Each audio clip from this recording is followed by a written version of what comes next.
Sir, Sandeep Reddy ಅವರು ಇವತ್ತು ಮಾಡ್ತಾ ಇರೋದು ಕಾರ್ಯ ಒಳ್ಳೆ ಕಾರ್ಯನೇ. ಈ ಚಿಕ್ಕಬಳ್ಳಾಪುರ ದೀನ ದಲಿತರ ಆಶೀರ್ವಾದ ಸಂದೀಪ್ ಅಣ್ಣ ಸಿಗಲಿ ಅಂತ ನಾನು ಆ ದೇವರಲ್ಲಿ ಪ್ರಾರ್ಥನೆ ಮಾಡ್ತೀನಿ. ಇವತ್ತೇನು SC/ST ಮಕ್ಕಳು 60 ಅಂಕಗಳು ಮತ್ತು 100 ಅಂಕಗಳು ಅಂತ ಏನು ಪಡಿತಾ ಇದ್ದಾರೆ, ಅವರಿಗೆ ಒಂದು ಸ್ಕಾಲರ್ಶಿಪ್ ಕೊಡ್ತಕ್ಕಂಥ ಕೆಲಸ ಚಾರಿಟಬಲ್ ಟ್ರಸ್ಟಿಂದ ಭಗತ್ ಸಿಂಗ್ ಅಧ್ಯಕ್ಷರು ಮಾಡ್ತಾ ಇದ್ದಾರೆ ಸಂದೀಪ್ ರೆಡ್ಡಿ ಅವರು. ಇದು ಒಂದು SC/STಗೆ ಒಂದು ಪುಣ್ಯದ ಕಾರ್ಯ ಅಂತ ಹೇಳಕ್ಕೆ ಇಷ್ಟಪಡ್ತೀನಿ ನಾನು. ಇವತ್ತೇನು ಸರ್ಕಾರ ಮೋಸ ಮಾಡ್ತಾ ಇದೋ ಅದನ್ನು ನೆಪದಲ್ಲಿ ಇಟ್ಕೊಂಡು ಬಡವ್ರು ಸಹಾಯ ಮಾಡ್ತಾರೆ. ಇದರಲ್ಲಿ ಏನು ತಪ್ಪಿಲ್ಲ ಅಂತ ನಾನು ಒಂದು ಹೇಳಕ್ಕೆ ಇಷ್ಟಪಡ್ತೀನಿ ಸರ್. ಈ ಸ್ಕಾಲರ್ಶಿಪ್ಪಿಂದ ಬಡ ವಿದ್ಯಾರ್ಥಿಗಳಿಗೆ ಯಾವ ರೀತಿ ಅನುಕೂಲ ಆಗುತ್ತೆ, ಏನಕ್ಕೆ ಯೂಸ್ ಮಾಡ್ತಾರೆ ಸರ್? ಈಗ ಇವತ್ತೇನು ಶಿಕ್ಷಣ ಮತ್ತು ಆರೋಗ್ಯ ಅಂತ ಏನು ಇವತ್ತು ಕೋಟೆಗಳು ಕಟ್ಕೊಂಡು ದೋಸ್ತಾ ಇದ್ದಾರೆ ಜನಗಳನ್ನ.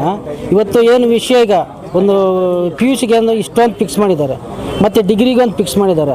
ಇವತ್ತು ಅವ್ರು ಕೊಡ್ತಕ್ಕಂಥದ್ದು ಒಂದು ವಿಷಯ, ಇವತ್ತು ಏನು ಒಂದು 10,000 5,000 ಒಂದು ಅಳಿಲ್ ಸೇವೆ ಅಂತ ಇರ್ತದೆ. ಅಳಿಲ್ ಸೇವೆಯಲ್ಲಿ ಒಂದು ಅನುಕೂಲ ಆಗತಕ್ಕಂಥದ್ದು ಏನು ತೊಂದರೆ ಇಲ್ಲ ಸರ್. ಈಗ ಅವ್ರಿಗೊಂದು ಪ್ರೋತ್ಸಾಹನ ಕೊಡೋದು ಒಳ್ಳೇದಂತ ನನ್ನ ಸಂಘಟನೆಯಿಂದ ಹೇಳಕ್ಕೆ ಇಷ್ಟಪಡ್ತೀನಿ ನಾನು. ಸಂದೀಪ್ ರೆಡ್ಡಿ ಕಾರ್ಯಕ್ಕೆ ಹೇಳ್ತೀನಿ ಸರ್, ಸಂದೀಪ್ ರೆಡ್ಡಿ ಅವರು ಇವತ್ತು ಮಾಡ್ತಾ ಇರೋದು ಕಾರ್ಯ ಒಳ್ಳೆ ಕಾರ್ಯನೇ. ಅವರು ಇವತ್ತು ಮೊದಲನೇ ಲಾಸ್ಟ್ ಇಯರ್ ಮಾಡಿದ್ದಾರೆ, ಈ ವರ್ಷನೂ ಮಾಡ್ತಾ ಇದ್ದಾರೆ. ಇವತ್ತು ಬರೀ ನಮ್ಮ SC/STಗೆ ಅಲ್ದೇ ಇವತ್ತೇನು ಬಡ ವಿದ್ಯಾರ್ಥಿಗಳಂತ ಈ ಸಮಾಜದಲ್ಲಿ ಯಾವ ಸಮುದಾಯಗಳಿರ್ತಾವೋ ಆ ಸಮುದಾಯಗಳಿಗೂ ಮುಂದಿನ ದಿನದಲ್ಲಿ ಕೊಡ್ತೀನಿ ಅಂತ ಹೇಳಿದ್ದಾರೆ. ಎಲ್ರಿಗೂ ನಾವು ಸಂತೋಷ ದೇಶ ಅಂತೇಳಿ ಹೇಳಕ್ಕೆ ಇಷ್ಟಪಡ್ತೀನಿ ಸರ್. ಹೌದು, ನಿಜ, ಇದು 100% ಸತ್ಯದ ಮಾತು. ಬಡವ್ರ ಮೇಲೆ ಈಗಲೂ ಕಷ್ಟನೇ ಇದೆ. ಆದರೆ ಇವತ್ತು ಪಾಪ ಕಷ್ಟಪಟ್ಟು ಓದಿಸೋಕೆ ಕೆಲವರಿಗೆ ಆಗಲ್ಲ. ಈ ಸ್ಕಾಲರ್ಶಿಪ್ ಕೊಡೋದ್ರಲ್ಲಿ ಏನೋ ಒಂದು ಬುಕ್ಸ್ ತಗೋಬೋದು, ಅವ್ರಿಗೆ ಏನೋ ಒಂದು ಲೈಫಲ್ಲಿ ಒಳ್ಳೇದಾಗುತ್ತೆ.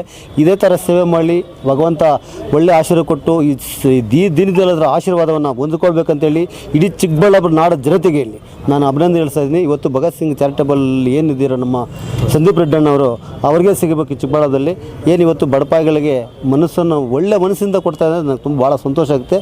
ಈ ಚಿಕ್ಕಬಳ್ಳಾಪುರ ದೀನ ದಲಿತರ ಆಶೀರ್ವಾದ ಸಂದೀಪ್ ಅಣ್ಣ ಸಿಗಲಿ ಅಂತ ನಾನು ಆ ದೇವರಲ್ಲಿ ಪ್ರಾರ್ಥನೆ ಮಾಡ್ತೀನಿ.